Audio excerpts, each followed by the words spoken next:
ధరణిని అడ్డుపెట్టుకుని 25 లక్షల ఎకరాలు మింగేసిన బీఆర్ఎస్. ధరణి వెబ్ పోర్టల్ నిర్వహించిన టెరాసిస్ ద్వారానే రికార్డుల్లో మార్పులు.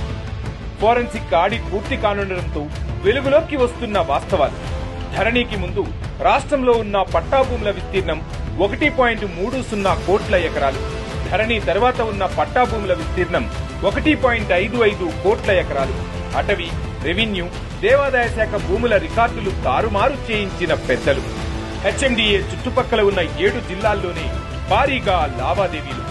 ఇష్టారాజ్యంగా రికార్డులు మార్చేసి 25 లక్షల ఎకరాలను మాయం చేసిన కేసీఆర్ అండ్ కో. ధరణిలో లోపాలు ఉండడంతో భూభారతిని తెచ్చిన రేవంత్ సర్కార్. ధరణి స్కామ్ పై కేరళ ప్రభుత్వ సంస్థతో ఫోరెన్సిక్ ఆడిట్ కు చర్యలు.